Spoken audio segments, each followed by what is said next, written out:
ത്രിയേക ദൈവത്തിന് സ്തുതി. ഇന്ന് വലിയ നോമ്പിൻ്റെ 24-ാമത്തെ ദിനം. കാൽവറിയിലേക്കുള്ളതായ നമ്മുടെ യാത്രയുടെ 24-ാമത്തെ ചവിട്ടുപടിയും നാം ചവിട്ടിക്കഴിഞ്ഞു. പാതി നോമ്പിലേക്ക് നാം അടുക്കുകയാണ്. ഇനിയുള്ളതായ സമയങ്ങളും ഇനിയുള്ളതായ ദിവസങ്ങളും നമ്മെ സംബന്ധിച്ചിടത്തോളം ക്രിസ്തുവുമായി ചേർന്ന് നിൽക്കേണ്ടുന്നതായ സമയങ്ങളാണ്. നമ്മുടെ ജീവിതങ്ങളെ തന്നെ ക്രിസ്തുവിൻ്റെ മുൻപാകെ സമർപ്പിച്ചുകൊണ്ട് യാത്രകൾ ചെയ്യേണ്ടുന്നതായ സമയങ്ങൾ, കരുണ പ്രാപിക്കുവാനുള്ളതായ യാത്രകൾ, കരുണ പ്രവർത്തിക്കുവാനുള്ളതായ യാത്രകൾ ആകണം ഇനിയുള്ളതായ ദിനങ്ങൾ.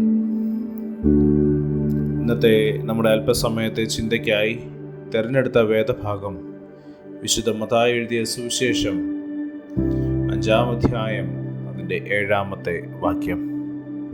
Gospel according to Saint Matthew chapter 5 verse 7. കരുണയുള്ളവർ ഭാഗ്യവാന്മാർ, അവർക്ക് കരുണ ലഭിക്കും. വലിയ നോമ്പിൻ്റെ 24-ാമത്തെ ദിവസം നമ്മെ കരുണയുടെ ജീവിതത്തിലേക്ക് വിളിക്കുകയാണ്.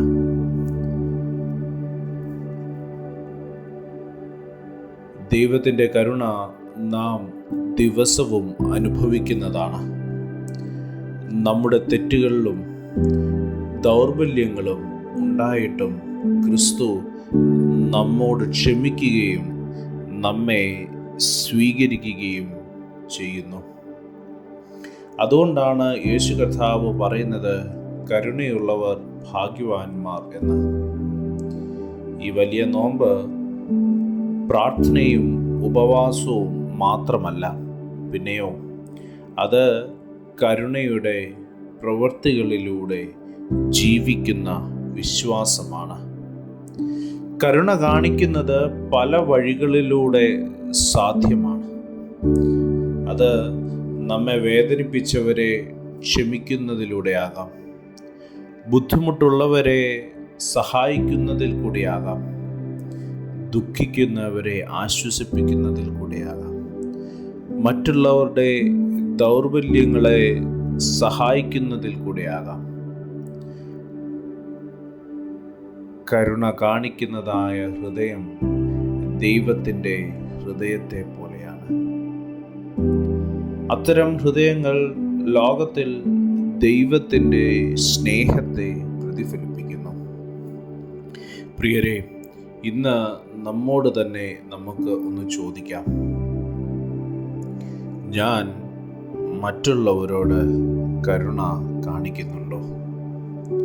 അല്ലെങ്കിൽ മറ്റുള്ളവരെ വിധിക്കുകയും കുറ്റപ്പെടുത്തുകയും ചെയ്യുന്നതിലാണോ ഞാൻ വേഗത കാണിക്കുന്നത്? ഈ വലിയ നോമ്പിൽ നമുക്കൊരു തീരുമാനമെടുക്കാം. ദൈവത്തിൻ്റെ കരുണ സ്വീകരിക്കുകയും അതേ കരുണ മറ്റുള്ളവരിലേക്ക് പങ്കുവയ്ക്കുകയും ചെയ്യും എന്നുള്ളതായ ഒരു തീരുമാനം നമുക്കെടുക്കാം. അതിന് ദൈവം നമ്മെ സഹായിക്കട്ടെ. കണ്ണുകളെ അടയ്ക്കാം, പ്രാർത്ഥിക്കാം. കാരുണ്യവാനായ ദൈവമേ, സ്വർഗസ്ഥ പിതാവേ, നല്ല പ്രഭാതത്തിനായി ഞങ്ങൾ നിനക്ക് നന്ദി കരേറ്റുന്നു. ദൈവമേ, നിന്റെ കരുണ ഈ എൻ്റെ ജീവിതത്തിൽ നിറയണമേ. മറ്റുള്ളവരോട് സ്നേഹത്തോടും ക്ഷമയോടും പെരുമാറുവാൻ എന്നെ പഠിപ്പിക്കണമേ. മറ്റുള്ളവരുടെ ദുഃഖങ്ങളിൽ പങ്കുചേരുവാൻ, മറ്റുള്ളവരുടെ ആവശ്യങ്ങൾ മനസ്സിലാക്കുവാൻ, മറ്റുള്ളവരുടെ ജീവിതത്തിൽ ഒരു കൈത്താങ്ങായി നിൽക്കുവാൻ എന്നെ സഹായിക്കണമേ. എൻ്റെ ജീവിതം നിന്റെ കരുണയുടെ സാക്ഷിയാകണമേ. യേശുവിൻ്റെ നാമത്തിൽ തന്നെ ആമേൻ. സ്നേഹത്തോടെ ജോയൽ അച്ഛൻ.